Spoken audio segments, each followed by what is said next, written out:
Like most people, I find it really easy to resist doing hard things. Little things that feel hard and big things that feel really hard. But I've also gotten good at eventually forcing myself to do the things that are difficult. That in the moment will not make me feel good, but in the long run will absolutely make me feel better. In this video, I want to talk about the ways that you can trick your mind into doing hard things. These are actionable ways to get yourself consistently doing the things that you put off in life, the things that you resist and the things that you avoid. Create empathy for future you. So I actually designed an entire meditation in my app Intention off of this concept because it works so well for me. When we start to see future us as almost another version of us, or almost as a separate being that we love, that we care about, that we want to be happy, we can make better decisions in the moment for that person. So this idea comes from research by Hal Hershfield. He did 4 experiments where people were asked to interact with their future self. So they had like a digital portrait that had been mocked up of future them. They aged themselves a little, like you can do with those apps. And the people who interacted with this future version of themselves that had been mocked up were more likely to put money in their hypothetical retirement savings account. A woman named Eve Marie researched the same thing, but less long term. 193 uni students were asked to do either a present focused meditation or a future focused meditation. And the students who were visualizing this future version of themselves, or having empathy for this future version of themselves, procrastinated less because they felt more emotionally connected to future them. So when you find yourself resisting something, sit down and visualize yourself firstly actually carrying out that activity, doing steps to get towards the end goal. And most importantly, you want to sink into the gratitude that you feel for having done the task. Sink into gratitude for past you, for taking action, for doing the thing. Sink into the feeling of happiness that you'll get once you've done the hard thing that you are resisting doing. Cut up your tasks even if it's categorically small. If you watched my recent monthly reset video, you saw me do this in real time. I was switching my office to my bedroom and I hit a wall. There was stuff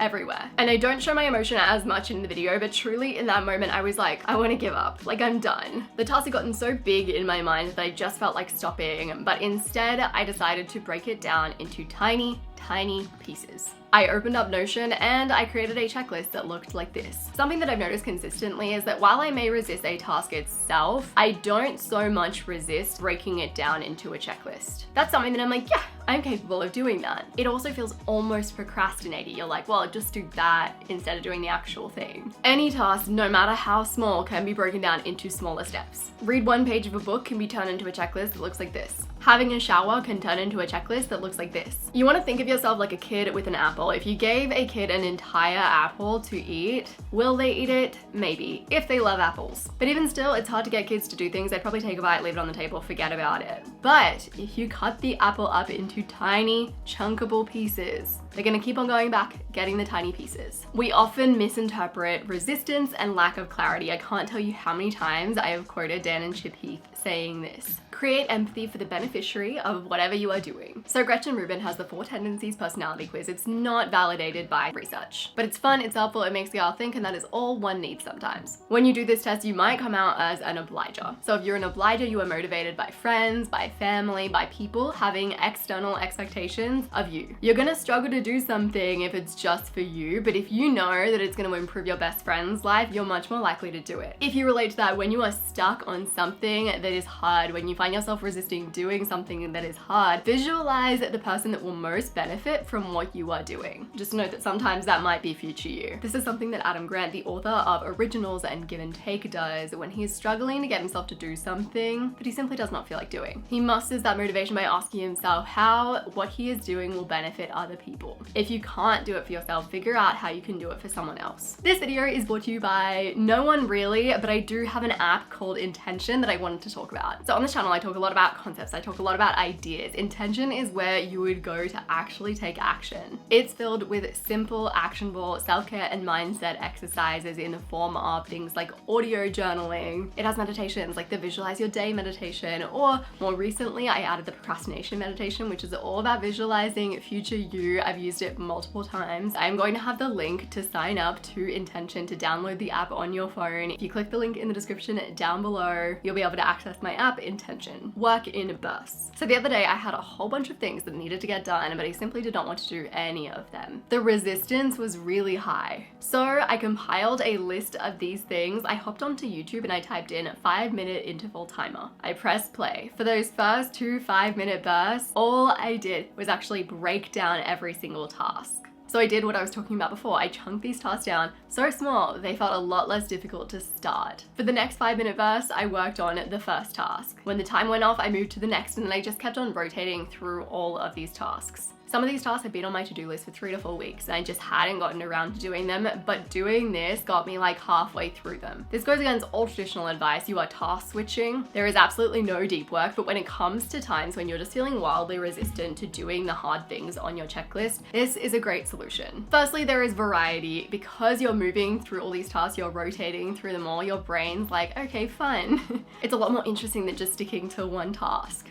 Secondly, you are committing to only 5 minutes of each task. Your mind will be a lot less resistant to working on something for 5 minutes than it will be for 1 hour. Once you've done a whole bunch of 5-minute interval bursts, you might want to move it up to 10 minutes and then 20 minutes and so on and so forth. The book How to Get Things Done and Still Have Time to Play is where I first saw this exercise. I took it and I sort of altered it. Prep first, work later, let your mind work for you. So when I sat down to write this video, I already had an intro that had been outlined. I had a whole bunch of ideas filled onto a Notion page. I had references to articles, to quotes, and all of that prep work was done a few days before I sat down to actually write the script. As a result, when I wrote, writing came easy. My mind was simmering on all of these ideas for a few days, looking for connections, looking for alternate ideas. In the book, Mind Management, Not Time Management, the author says, don't push too hard on creative blocks, soften them through preparation. This can apply to anything. If you have a hard conversation that you are avoiding, soften it through preparation. Journal on it, clarify your feelings on it before you actually dive in and just have the conversation. If you have a website redesign that you've been meaning to do for forever, but you've been avoiding it because it feels so difficult, soften it through preparation. Do some research, create the pin board. Get your mind working on that problem, that thing that you've been meaning to do in the background so that when it comes time to do it, it feels much easier.